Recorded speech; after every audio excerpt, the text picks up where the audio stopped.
Broadcasting live from somewhere in the Shadow Realm, this is YuGiOh Duel Links Talk. Here's your host, Doug Dimmadoo.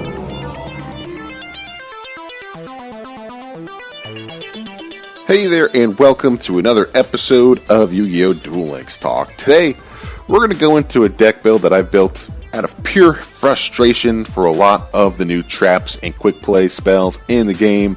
This deck, I call it I Hate Traps. I'm going to post a copy of the deck list to the Twitter as a response to when the episode is released. But yeah, this one is just pretty cool. It's an interesting take on Warriors. I know that the Warrior decks have been getting a lot of support. You got the Joey Wheeler structure deck that came out. I was able to pick up a copy, also able to get another one back when I was spending money on the game. And yeah, I was able to set up something pretty decent with this one that really frustrated a few people. Got a few rage quits. I've gotten some pretty sweet wins with this deck. Doesn't match up well against others, but still, for the most part, it seems like a lot of folks are switching over to trap heavy decks. Seeing as from the overall strategy, when you're looking at the prior box sets that have been released, a lot of the emphasis has been on spell negation and spell destruction, all the way back from Dark Paladin in Crimson Kingdom through Horus the Black Flame Dragon level 8, the Silent Magician level 8, and you got all these anti-spell monsters. And yeah, people are going the ways of traps now, at least until Jinzo comes out. So what I ended up doing was building a trap deck, or an anti-trap deck, where I'm able to at least not really let all those traps and all those pesky wall of destructions and all those Machizers and mirror walls get the best of me. I'm working around it now. So the main strategy behind this deck is to get your Elemental Hero Wildheart out on the field as soon as possible. What Elemental Hero Wildheart is, this is a card you could get from Jaden. It's a warrior with 1500 attack, 1600 defense.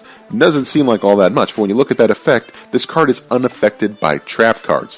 Now, there are other cards too. There's that Pyro monster that you could get over at the card trader that's got a 1500 attack that's also unaffected by traps.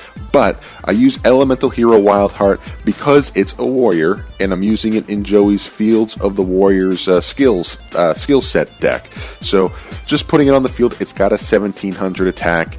Yeah, with today's power creep, that's not the best, but I run 3 copies of Sword of Dragon's Soul. It's the equipped spell card that you could equip to a warrior monster, and it increases its attack by 700 points. So between your field spell and between the Sword of Dragon's Soul, you're looking at a 2400 attack warrior monster who is unaffected by traps. And if you get another copy of Sword of Dragon's Soul, you're looking at a 3100 attack monster that's unaffected by traps. So it's really, really good. But also the other effect with Sword of Dragon's Soul is that if you battle a dragon monster, that monster is also destroyed at the end of the battle step, regardless of if you won the battle or not. So yeah, that's just another awesome effect about that one.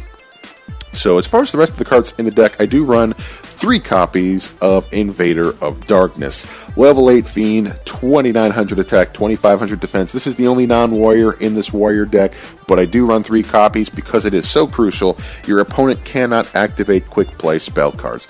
That means no Econ, that means no Super Rush Headlong, that means no Order to Charge, none of that stuff. All those quick plays taken out of the picture once this card hits the field.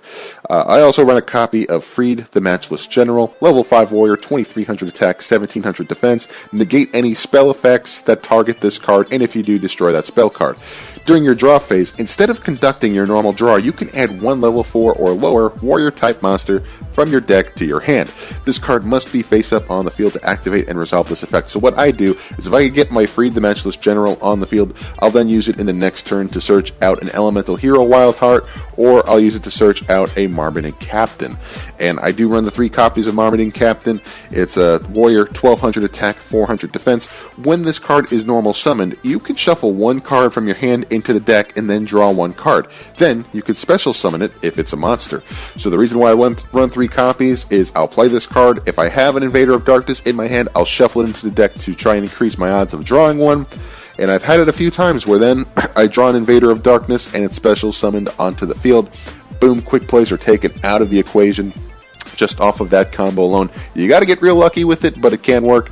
But also the way that I get things set up too is that you should be able to set yourself up for some tribute summons. Also, if you're able to at least keep your opponent from doing too much in that next turn. But yeah, it's a pretty nice setup just with that combo. And then hopefully if you have your Elemental Hero Wild Heart on the field too, that card's unaffected by traps, and you're able to really do some damage between those two monsters and just kind of beat them down through that method. And just loading that field, having the Invader of Darkness with the Elemental Hero Wild Heart on the field at the same time. I've gotten quite a few rage quits from my opponents. But, we'll take it a step further, though. Just because, you got a lot of powerful monsters that, maybe are unaffected by spells or traps and stuff. I don't even worry about trying to remove them with spells or traps. I just run my 2 copies of DD Warrior, the level 4 Warrior, 1200 attack, 1000 defense. After damage calculation, when this card battles a monster, banish that monster, and then also banish this card. Then I run the 2 copies of Boxer, level 4 Warrior, 1800 attack, 1000 defense. When this card destroys an opponent's monster by battle and sends it to the graveyard, you can place 1 counter on this card. You can send this card with 2 or more counters to the graveyard and special summon 1 Earth monster from your deck. If this card would be destroyed by battle or card effect, you can remove 1 counter from this card instead. So that's why I run Boxer, is because of its counter thing and able to keep itself on the field after potentially being destroyed. It could stay on the field, eventually hopefully setting up a tribute play for Invader of Darkness if I get at least another monster on there and maybe go from there. But as another bypass to, again, trying to get 2 monsters on the field for a tribute, seems a little bulky and seems a little difficult to do. And that's why I also run those 3 Marmoting Captains. But there's another method too, and that's by running Mausoleum of the Emperor. Right now I only own 1 copy. I may run 2, but I have such a high ratio of low-level monsters. I feel like I only need 1 copy of Mausoleum for right now. But during any main phase, the turn player can pay 1,000 life points times the number of monsters normally needed for the tribute summon of a monster, maximum of 2,000. That player normal summons or sets that monster without tributing. This is their 1 normal summon or set for the turn, and this is not a tribute summon. So, I'll use Mausoleum to get Invader of Darkness onto the field, lock down that all those quick play spells in the back row. Hopefully that takes care of that. But then I also run 2 Super Rush Headlongs. When you target 1 face-up monster you control and declare 1 attribute. If that target battles an opponent's monster with that attribute this turn, you destroy that opponent's monster at the start of the damage step. So I do that to kind of keep my monsters alive, try and get things going, because I know that everyone's got some kind of trick up their sleeve. But then I round things out with Sing Zen Hu. That's the continuous trap card. It's a super rare. I only have 1 copy of it. I would like to run 2 in this deck if I could get myself another copy of it. But you activate this by selecting 2 set spell or trap cards on the field. The selected spell or trap cards cannot be activated. This card is so clutch. I've used it against Red Eyes zombie decks where they've laid their entire back row out. They had the they had the Red Eyes, Return of the Red Eyes, whatever. Oh, no, sorry, Red Eyes Spirit.